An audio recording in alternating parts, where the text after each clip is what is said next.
On a July morning in 1904, in a valley in Tuscany where the ground hissed and the air smelled of sulphur, an Italian prince connected a steam pipe to a small dynamo and lit 5 electric light bulbs. Nobody came to watch. The prince, Piero Ginori Conti, was the director of a boric acid works at Larderello, a desolate patch of geothermal terrain south of Florence that had been belching steam from the earth for as long as anyone could remember. The locals called the vents soffioni.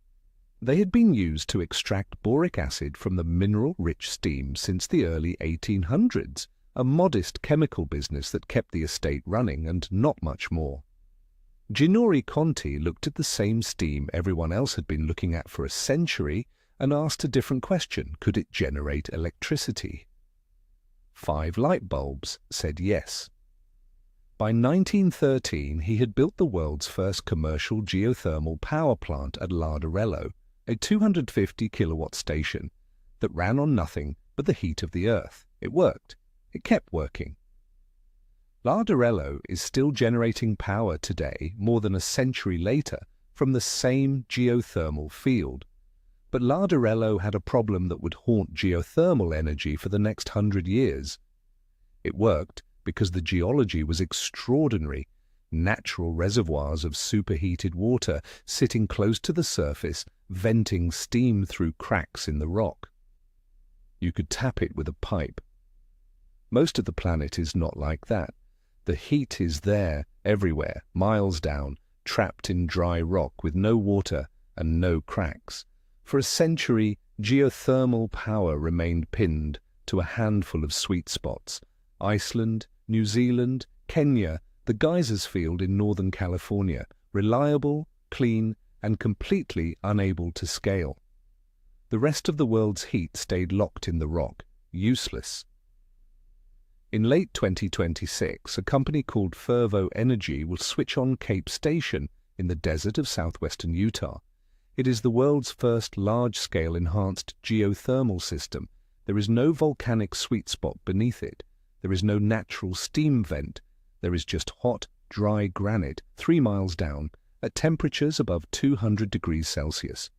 What Fervo did was drill horizontally into that granite using techniques borrowed directly from the shale oil and gas industry. The same horizontal drilling, the same hydraulic stimulation, the same directional control that unlocked the American fracking boom. They drilled paired wells, injected cold water down one, let it flow through fractures in the superheated rock, and brought it back up the other as steam. An artificial geothermal loop manufactured in rock that has no natural permeability anywhere the earth is hot enough. The irony is almost too neat. The drilling technology that enabled the fossil fuel revolution may now enable its replacement. Cape Station will begin at 100 megawatts, enough to power roughly 100,000 homes, with an additional 400 megawatts planned by 2028. Google has both invested in Fervo and signed a power purchase agreement.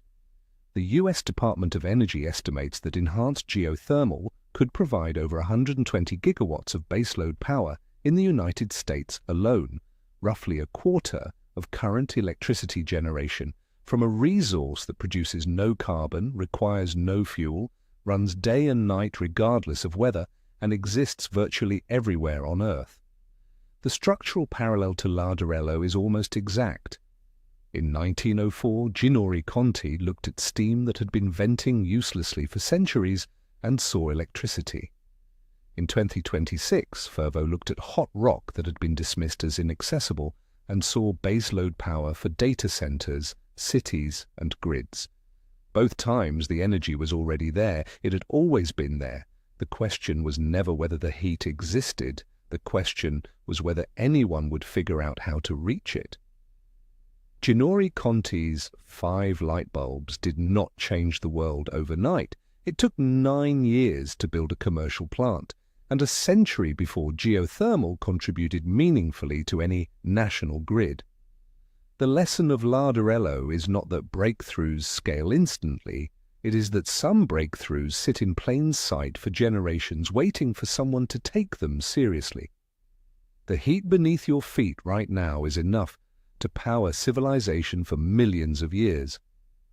The only question is whether Cape Station is the beginning of the drill or another set of 5 light bulbs that the world admires and then ignores. Piero Ginori Conti died in 1939. His valley is still running. The rest of the earth is still waiting.